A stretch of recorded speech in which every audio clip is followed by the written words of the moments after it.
The divine accord floated silently inside human space. It did not move. It did not answer calls. It simply hovered at the edge of the solar system, just beyond Neptune.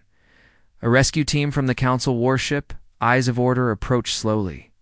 Scan. For life, ordered Commander Lethan. No signs of crew, said the technician.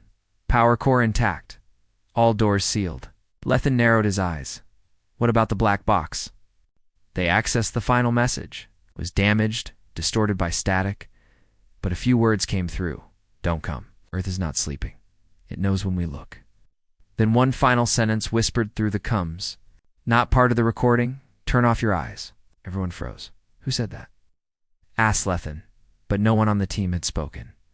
Not even the translator. Then from the divine accord itself. The lights turned on. Main story. 1. The Warden Captain Vela's team had survived at least part of them. They now hid deep inside the divine accord, sealed away in the ship's lower levels. The top decks were not safe anymore. Vala had seen it. Orbiting Earth like a silent god was the structure she called the Warden. It looked like a ring, but it was too perfect. No scratches, no seams, no lights, and it never rotated. Yet the ship's systems believed it, was moving at light speed in every direction at once. Impossible. The Warden had one purpose, to keep something in, or maybe to keep others out. Dr. Yura believed it was built by humans, but the design was not human anymore. It had changed, adapted. She believed it was watching them too, aboard the Warden Captain. Lem made a choice. They had come too far to turn back. She would lead a small team to board the Warden as they approached. In a small shuttle, no defenses activated. No warnings. Nothing moved. But the moment their ship touched the Warden's hull, every member of the team heard a sound inside their mind, a soft hum. It vibrated their bones. The docking clamps locked on their own. The airlock opened with a hiss. The interior was pitch black, but as they stepped inside, lights came on one by one, floor by floor, just ahead of their footsteps. Like the Warden knew exactly where they were going. Point 3. The mirror room. They entered what appeared to be a command center, except everything was covered in mirrors. Not glass, not metal, just reflection, perfect, flawless, unnatural. Each crew member saw themselves, but slightly wrong. Captain Vela's reflection had no eyes. Dr. Yura's reflection smiled constantly. Even when she did, one crewman looked and saw nothing. He screamed and tried to break the mirrors. They didn't crack. Instead, they rippled like liquid. The walls whispered back, "You see what we became? See what waits beyond the threshold?" 4. Earth speaks back on the divine accord. Those left behind picked up a signal.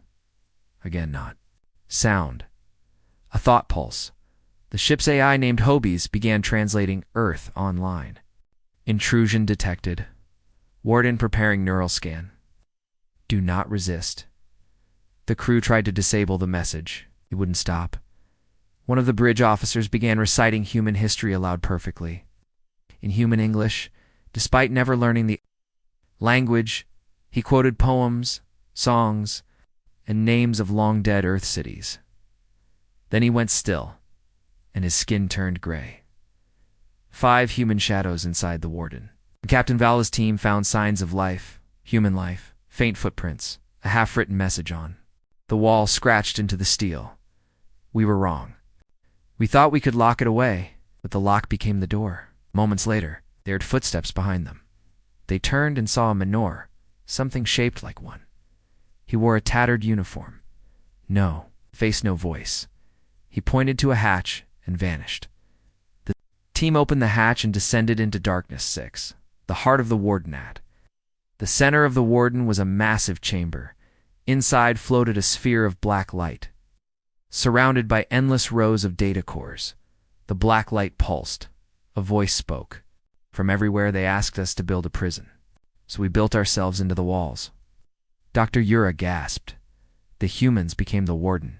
Their bodies, their minds, their consciousness, their souls uploaded, merged, changed. They were no longer human. They were something else. something designed to stop an even worse threat. And the warden wasn't just a structure. It was a being. Point 7. Countdown. A warning filled the air. Unauthorized access. Non-human presence detected. Memory awakening in 72 minutes. What memory? Asked Vala. The voice replied. The memory of what lies beneath. Threshold level 1 breach. Began to glow faintly. The clouds above its surface stopped moving. Satellites, the ones invisible before, began to rise from orbit. Dozens, hundreds, all of them pointing inward, not outward. A failsafe, a cage. But now, something was waking up.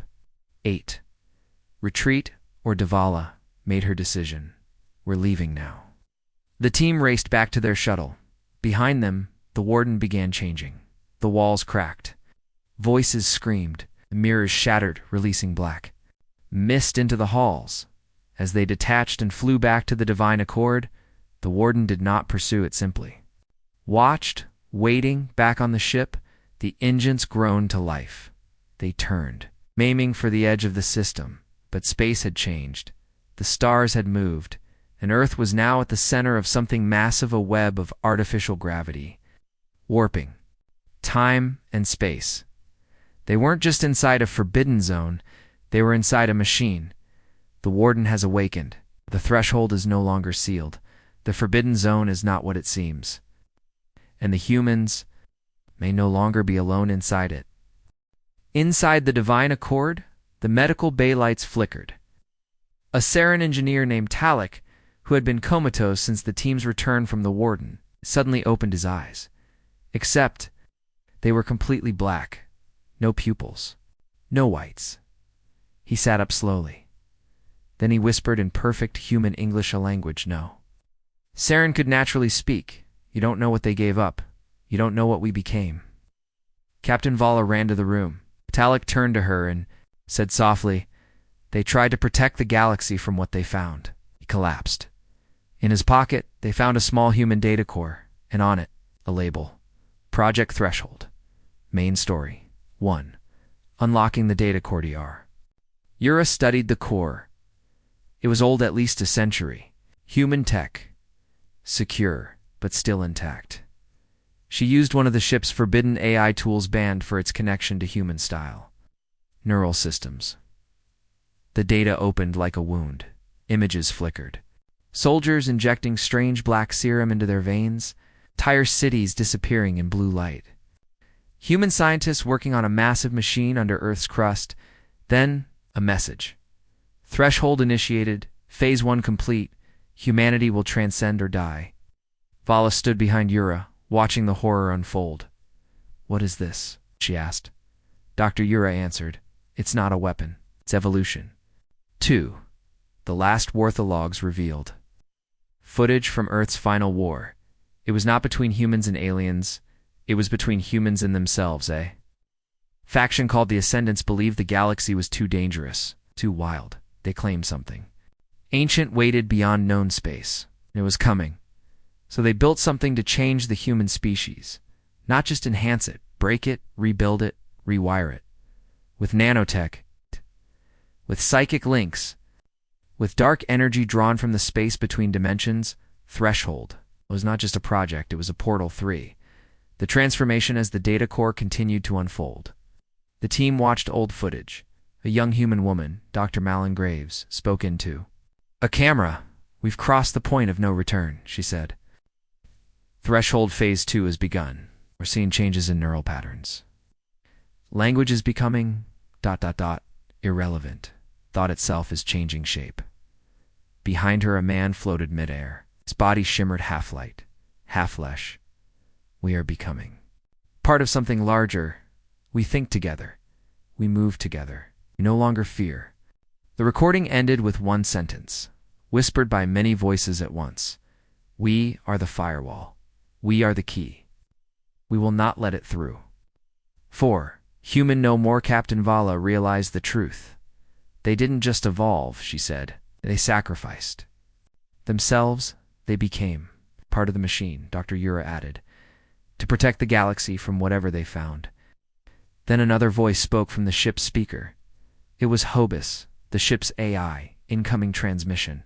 From Earth, everyone froze. "How is that possible?" Vala whispered. JOVs continued, "Audio only. Human language. Should I translate?" "Yes," Vala said. The voice came through. "You shouldn't be here. You brought eyes with you. It sees you too." 5. Ghost in the machine's systems on the Divine Accord began to fail. Engines flickered. Lights dimmed. Some crew members started hearing whispers. One technician screamed, claiming his own thoughts were not his anymore. That someone or something was thinking with him. Dr. Yura found strange code growing inside the ship's systems. Not from the warden. Not from any virus. It was human code. Alive. Adapting. Watching. She isolated it and played. The raw data through an audio filter. The sounds were not words. They were sobs. Countless voices crying, begging, sacrificing 6. Earth.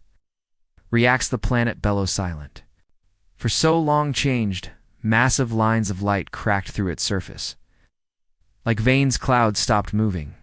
Oceans calmed. Everything became still. Then, one flash. A tower rose from Earth's surface, thousands of meters high, black and smooth. No entrances, it pulsed once with red light. Sensors screamed the ships.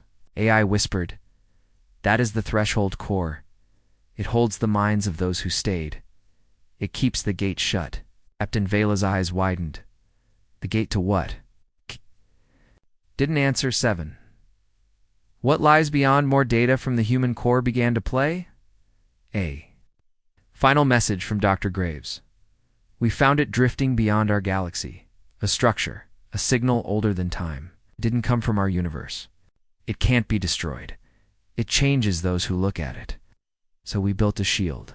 We linked our minds to it. We became the jailers. And now it knocks on the door again." She looked into the camera. Her eyes were gone. In there. Place stars. 8. The warning, the transmission ended. Captain Vala turned to her crew. "This isn't a territory. It's a quarantine zone. They didn't build the warden to protect Earth. They built it to protect us. If we break that lock..." She didn't finish her sentence because at that moment Hobus said, "New signal detected." It is. Watching, humans were not like this before. They changed themselves to protect us. But now, we are inside their prison. Something else is waking up. At exactly 0300 ship time, every screen aboard the Divine Accord lit upon its own. No one had touched a thing. Even disconnected systems powered on screens glowing white. Then, one by one, each screen turned black. A single line of text appeared. In red, flickering gently like a heartbeat, "We see you." And then came the voice, not through speakers and not through wires, inside their heads. All of them. All at once, a perfect voice, soft and cold. "You were warned. This is not your place. We died to keep it shut." The crew dropped to their knees, clutching their heads. Blood dripped from noses, ears, eyes. One screamed until his vocal cords. Tora, Captain Vala staggered to her feet, barely conscious. And then the voice whispered something even worse. "We are not the ones speaking." Main story. 1. A new signal after the black signal attack. The ship stabilized, but just barely. Dr. Yura's hands trembled as she reviewed the data. "This wasn't human," she said quietly. Vala turned. "I thought the humans built the psychic." "Field, they did," Yura replied. "But something else used it. Something older." The AI Hobbies confirmed it. Signal origin unknown. Quantum imprint suggests external source. It's older than human infrastructure. Possibly extra-universal. "Captain." Vala froze. "If it's not human," she said slowly, "then what is it?" Hobus didn't answer. Instead, the stars outside flickered. In Morse code 2, eyes in the void, the code translated into a single phrase. "IT watches from behind the wall." Suddenly, navigation systems spun wildly. The ship believed it was inside. 2 locations at once, inside human space, and somewhere else. A region Hobbies marked only as Unreal Layer 1.0. The crew began seeing things outside the ship shapes that were too large, too fast, and too wrong. Some said they saw human faces in the dark. Others said they saw copies of themselves, screaming from behind invisible walls. One Harari scientist drew what she saw and then tore her own eyes out. Point 3. What the humans? Found the logs retrieved from the warden revealed more humans had found. Something beyond the edge of the galaxy. It wasn't a planet. It wasn't a ship. It was a void, a tier in space where reality broke down. They called it the black layer inside. They found a presence, something that lived without form, feeding on thought and identity. Those who saw it forgot themselves. Those who touched it lost time. Those who understood it. Shanda Dr. Malin Graves had recorded one last entry. It is not alive, but it thinks. It is not a god, but it dreams. And in its dreams it reaches out. 4. The threshold breached. Jovis issued a warning. Threshold containment unstable. External signal interacting with Warden Core. Breach possible in 12 hours. A countdown began on every screen. Vala stared at it in horror. They're not just warning us to leave, she said. They're telling us we've triggered something. She gathered the senior crew. We've been thinking of Earth as a tomb, but it's a vault, and the lock is failing. We either run now or stay and see what happens when the vault opens. 5. Reflections crew members began to change. One Harari biologist stopped responding to his name. When asked who he was, he said, "We are the question. We are what is left of the ones who looked too long." He dissolved mid-sentence, vanishing into thin air, no trace. Others began mirroring each other's movements. 2 technicians from different species began speaking in unison, as if sharing a brain. Dr. Yura scanned their neural patterns. They were syncing with something outside the ship. The black signal wasn't just a message. It was an invitation. 6. The object behind the sun sensors picked up a new object, one that shouldn't be there. It hovered just beyond the sun, invisible to physical light, but clearly marked in quantum space. It was huge, geometric, almost. Like a gate, it pulsed in rhythm with the crew's brainwaves. Hobus labeled it Object Zero Threshold Primathon. Whispered a line no one understood. The doors listening. 7. Earth responds. Earth itself reacted. The black tower on its surface glowed. Bright red dot lightning arced from the oceans into the sky, forming symbols in the clouds, human letters and alien glyphs combined. The meaning became clear. We kept it sealed. You broke the silence. You let it hear you. In space, the warden powered up. Massive sections rotated. Entire walls shifted like a puzzle. Then came the true horror. A second voice, deeper than space itself, reached across the stars. Not human, not machine, not alive. Hello. 8. Now it knows you as the voice spread through the divine accord. Lights failed. Walls bent. Gravity shifted. Reality pulsed. Some crew fell into comas. Others melted. One vanished and reappeared inside a sealed room without breaking any doors. Dr. Yura fell to her knees. It knows us now, she whispered. It has our names. It can wear our skin. Vela stood still, trembling. We've made contact, she said, but not with the humans. The black signal has been answered. Something old and hungry is awake. The warden is preparing for war. But even it may not be enough. Sergeant Vec, a Vorkari soldier with 4 arms and armored skin, wasn't afraid of anything. He had fought space beasts, pirates, even void-born creatures that melted steel. But what he saw inside the warden terrified him. A single human stood. At the far end of a white corridor, motionless, unarmed, silent.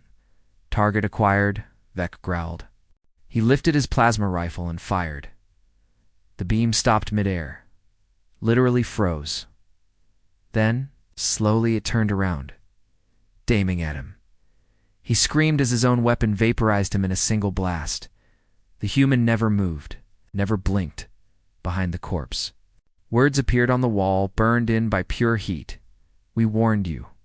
Weapons don't work here. Main story 1. What the warden protects the warden was never meant to kill intruders. That wasn't its purpose. Its true function was containment. Dr. Yura now believed that everything inside the warden reacted to thought, emotion, intention. Weapons didn't fire unless allowed. Machines didn't move unless trusted. The entire station responded to one thing: conscious control. That's what humans had become, conscious machines. Their minds were the keys into anything else. Anything alien, the system fought back too.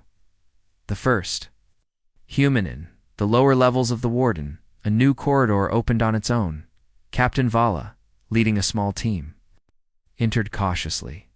They found a man, middle-aged, wearing a sleek, faded uniform.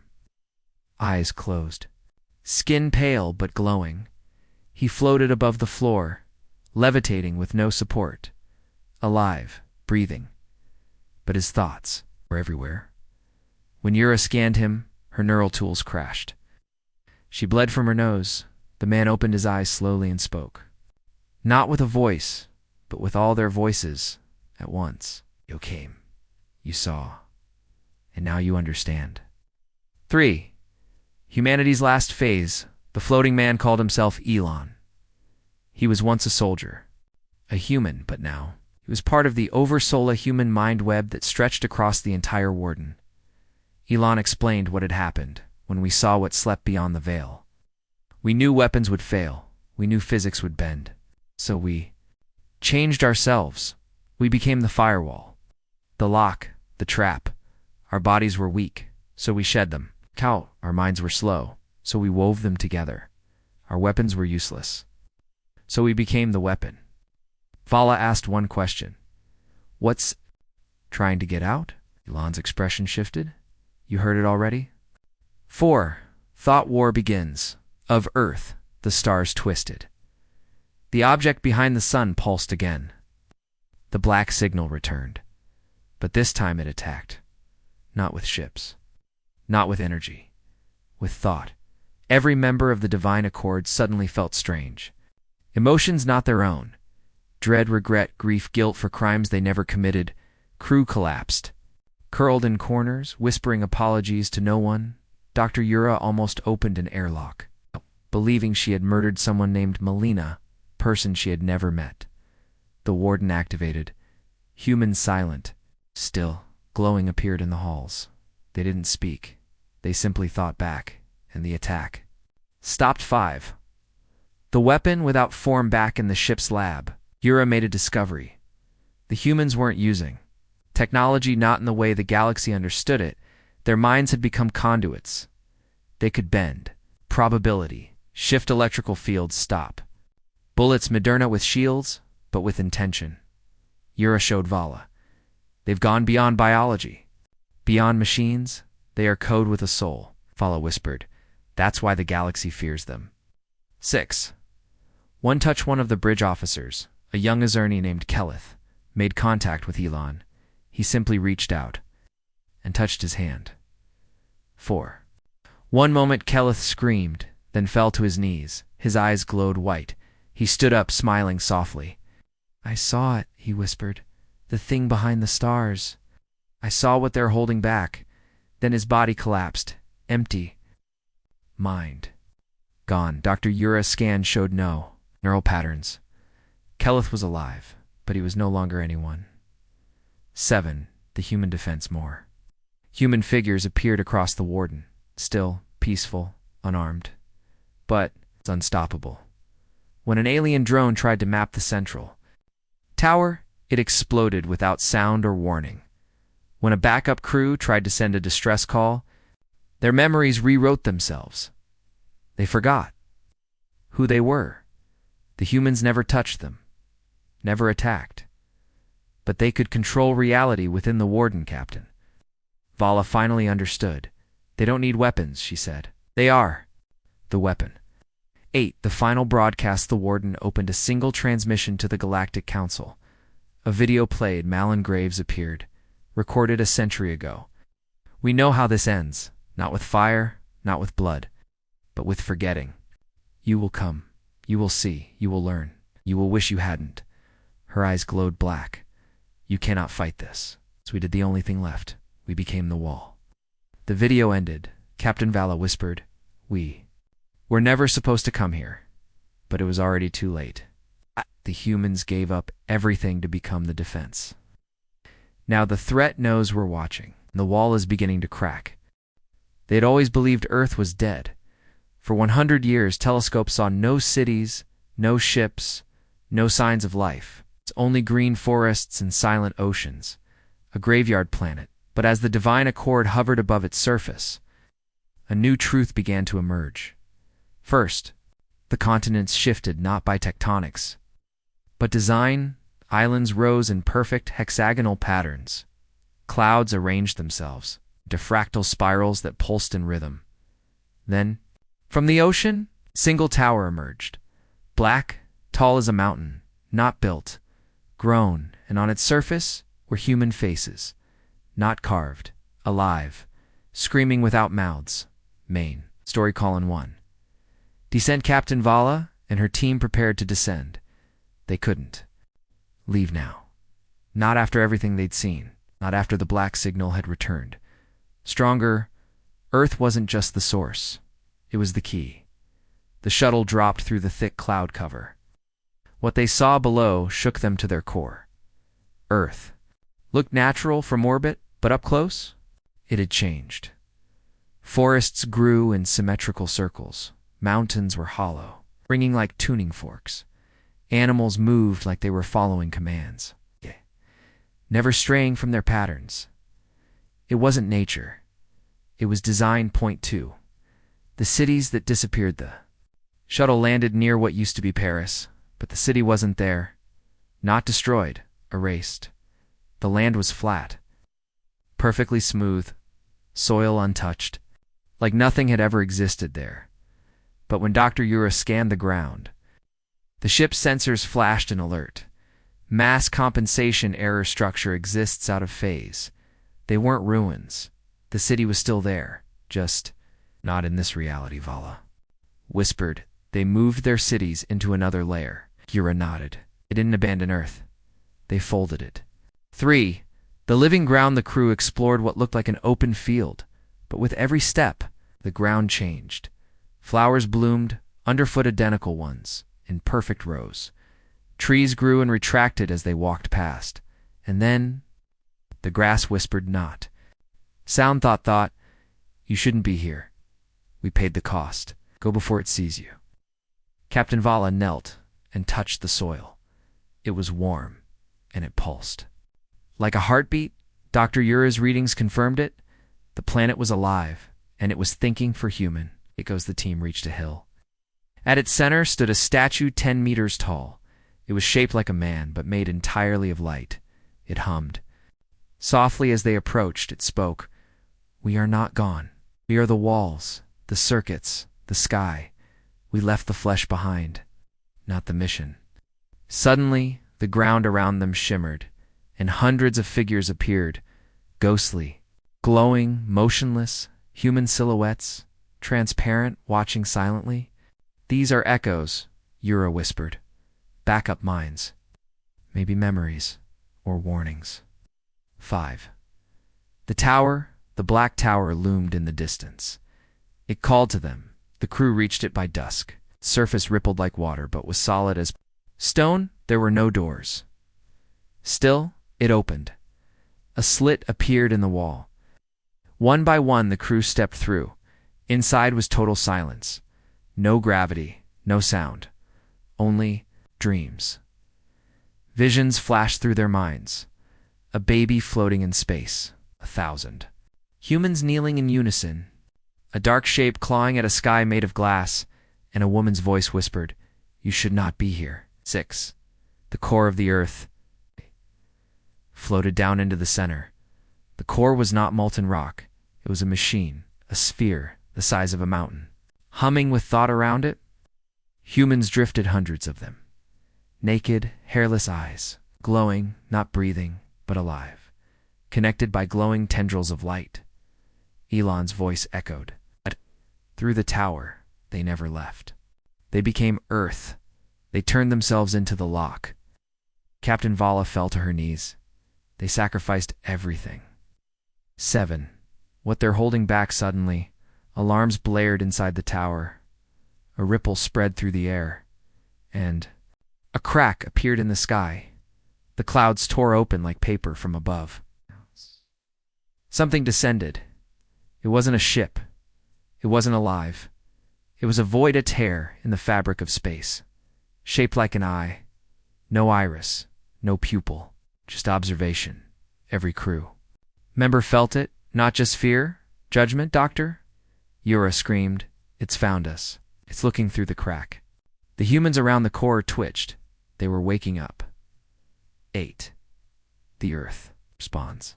The ground shook. The trees screamed in unison. The oceans pulled back, and the sky turned black not from nightfall, but from intent. Captain Vala turned to the others. This planet isn't empty, she said. It's armed. The humans weren't sleeping. They were watching, waiting, guarding, and now they had to fight again. Ending tagline.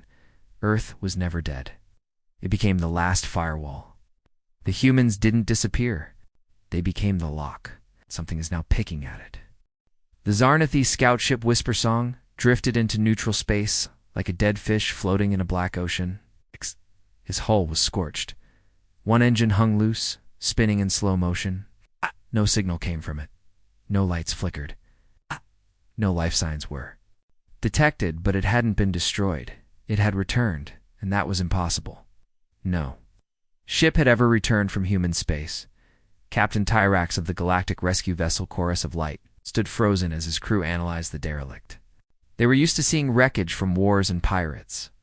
This was something else. The ship had no visible damage to its inner structure. The escape pods were still sealed. The logs were encrypted with old human coda language banned in most parts of the galaxy. Scan for life, Tyrax said. His voice hoarse. The sensors beeped. One heartbeat, very slow, faint. Not Zarnathi. Not any known species.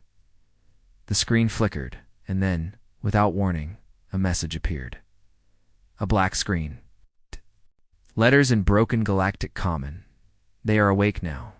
Tell them not to come. Then the power on the chorus of light failed. Every light shut off. Every screen turned black. The crew screamed in the dark, and something knocked on the outside of the ship. Main story. 1. Galactic Council Emergency Meeting. The Galactic Council had not spoken of the human dead zone in nearly 50 years, but now every representative from the insectoid krill to the gas-bodied Azerni gathered in a darkened chamber beneath the city of Lees Prime. The mood was tense. Fear, not diplomacy, filled the air. Ambassador Lervok of the Zarnathi stood at the center, trembling. His 4 eyes blinked rapidly. We sent the Whisper Song into human territory. It returned, but the crew, they were gone. Every trace of them gone, except for one thing, a heartbeat and a message. He played the recording, the words, "They are awake now. Tell them not to come." Silence filled the room. Then Ambassador Lervak added, and this was not a human voice. Counselor Rillan of the Clade Hive stood up. This confirms what the old record said. Human space is cursed. They built something in the last war. Something they could not control. Something that made them different. But we need resources from that sector, said one ambassador. The stars there are rich. The planet's untouched. We've waited long enough. The humans are extinct. Or hiding, said Rylan. And if they're not extinct, then we've been wise to stay away. We must send a proper investigation, said Lervak. A full science and military team with council protection. We cannot live in fear of ghosts. The vote passed, and so the mission began too. The ship Divine, Accord, the ship chosen was the Divine Accorda, massive exploration vessel, half military, half science. Its crew was a mix of species, hard-shelled Vorkari soldiers, neural-linked Sarin engineers, and the curious, Tatius four-armed Irari scientists. Its captain was Volateric, a cold and calculating Suri female who had never failed a mission. She was not afraid of the dark, but even she hesitated as the ship approached the edge of human space. Shields full. All sensors active, she ordered. Enter on slow burn. No signals, no contact. The moment they passed the border, nothing happened. No weapons, no warnings. Just silence. Too much silence. No radiation. No radio signals. No space debris. It was like stepping into a painting of the stars, beautiful, perfect, and completely wrong. 3. The first clue hours into human space, they found a small relay station. It floated above a dead moon. It was still powered just barely. An away team docked. Inside, they found dried blood. Empty chairs, half-eaten food, cups still warm, somehow after decades, but no bodies. Only a repeating message on the screen. Threshold breached. Do not open the door. What door? One crew member asked. A metal door stood at the far end of the station. It was sealed shut with ancient human tech, but someone or something had scratched deep lines into it, like claws. Or worse, they returned to the divine accord in silence. For the strange signal 2 days later. As the ship approached Earth's solar system, the crew picked up a strange signal, not a transmission. Not even sound. It was a thought, like a whisper inside their heads. At first it was nothing, just a hum. Then it spoke. You were early. Turn back. The crew panicked. Some fainted. One Sarin curled up and stopped breathing. His neural implants fried from the inside out, Captain. Bala locked down the ship and ordered full mental shielding. It's a psychic field, said Dr. Yura, the chief xenologist, generated by the planet, maybe the whole system. This is not human anymore. 5. Earth. They saw Earth on the 4th day. It was green, blue. Clouds drifted over continents, but there were no cities, no satellites, no signs of life, just a black ring, structure in orbit. A megastructure bigger than any ever recorded, not spinning, not moving. Waiting, they tried to scan it. Their sensors crashed. They tried to approach it. The engines cut out. They tried to look at it through the window, and all they saw was themselves. Each. Crew members saw their own face on the surface of the ring, crying 6. The fear begins that night. No one slept. Even those who didn't need sleep felt. Watched on one crewmana. Vorkari soldier ripped out his own eyes and screamed, It's inside! It's inside my head! He died 10 minutes later. No wounds, no trauma. Just stopped existing. His body faded into dust. Literally, the AI on board the ship's guardian began repeating a message it was never programmed with. You were warned. This is not for you, Captain Vala ordered full retreat. But it was too late. 7 trapped as they turned back, toward council space. Every star ahead of them blinked out, not disappeared, turned off. The stars behind them remained. But forward it was, all black. Like the galaxy itself had shut its eyes. We are not allowed to leave, whispered Dr. Yura. Something moved past the ship. Fast, too. Big to be real. It didn't appear on sensors. It made no noise, just passed through the ship without touching it. Every wall bent, screamed, for a moment. All the crew could hear was a heartbeat, not theirs. The same heartbeat from the Zarnathi ship. Then, silence. 8. The final message Captain Vela recorded her last. Log, if anyone hears this, do not come here. Human space is not human anymore. It is something else, something that grew from them, or ate them. Her hand trembled as she reached for the console. Behind her, in the shadows of the bridge, something stood up. Something shaped like a man, but far too tall. Its eyes were hollow, its smile wide and unnatural. She screamed, and the transmission cut. The council will send no more ships. They now understand the warning. This is why the galaxy refuses to enter human territory. At 0400 hours, the tower screamed, not with sound, but with thought. Every crew member of the Divine Accord, no matter where they were on the ground, in orbit or aboard shuttles, dropped at once. Blood poured from their noses. Their eyes rolled back. In every mind, one image burned. A single crack running through the Earth's core, something moving behind it. Then came the whisper, not from humans, not from the warden, but from the other side. The gate was not built for you, and now it cannot hold us. Captain Vela clutched her head. Through clenched teeth, she spoke the words without knowing how. The lock is breaking. Main story 1. The core is failing beneath the black tower.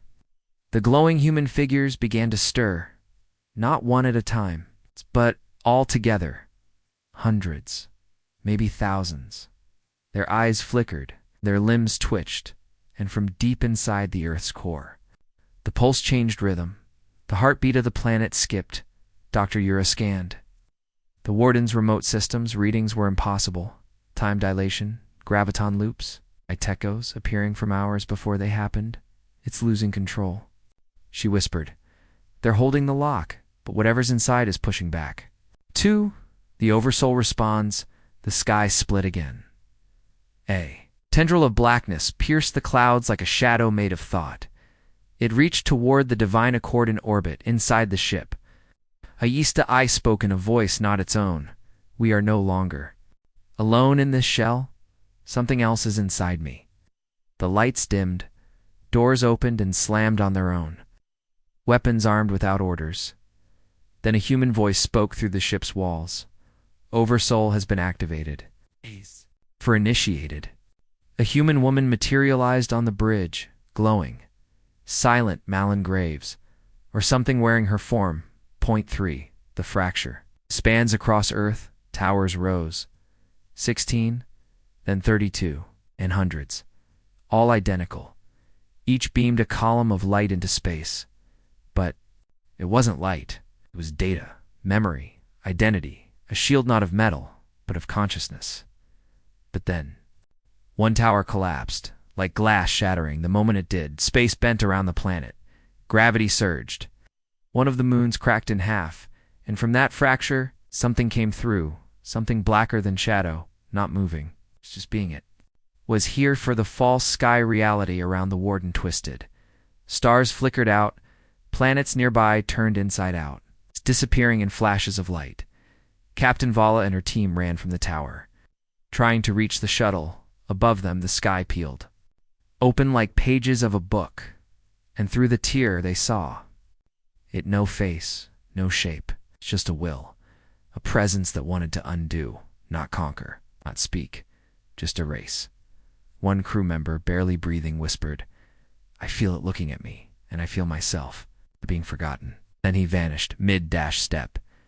As if he was never born. Point 5, the final firewall of the towers glowed brighter.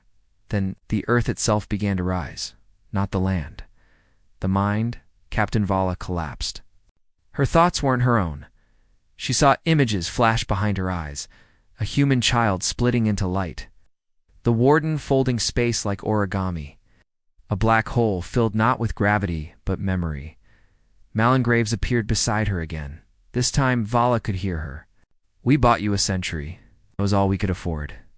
Now, either help us seal it, or leave before we're both rewritten. 6. The decision DR. We stood on the ramp of the shuttle. Tears ran down her face. We were wrong, she said. All of us. This wasn't human arrogance. It was sacrifice. The entire species agreed to become a wall, a lock, a machine to protect the galaxy. And we came here and broke the key.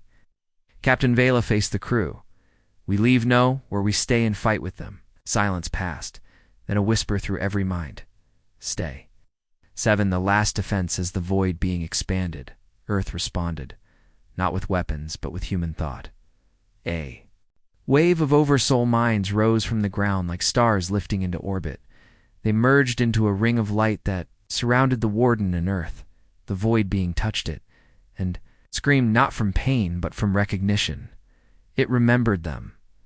The humans who held the lock, the ones who beat it before, and now, They had returned. The final battle was not of fire, but of will. 8. Breaking or binding Vala. It stood at the tower core. Malin Graves' voice echoed, "One last choice. We can seal it again, but we need more minds. You, your crew. Will you join us?" All around her, the human minds lifted into the air. Streaming like light into the core, the tower pulsed, the void being shrank bit by bit. The lock wasn't broken yet, but it was cracking, and if they didn't act now, nothing would be left to remember they ever existed. The lock is breaking. The humans became the wall. Now we must decide, join them, or vanish forever. Captain Vala stood at the heart of the Earth's tower, watching her crew vanish one by one, willingly stepping into beams of light. No screams, no fear, only peace. Dr. Yura looked into her eyes and whispered, "They're not dying. They're joining." Outside, the sky tore again. The thing beyond shapeless, endless, pressed inward. Its attention crashing like waves. Each second, more minds were needed. The lock wasn't gone yet, but it couldn't hold without them. Malin Graves, her image, flickering beside Vala, reached out. "We were never meant to survive, only to contain. Now it's your turn." And the captain knew. This was how it had always been meant to end. Main story 1. The memory of humanity inside the tower core. Time slowed, reality folded, and Vala saw everything. How Earth had transformed. How humans had agreed as one mind to let go of the body.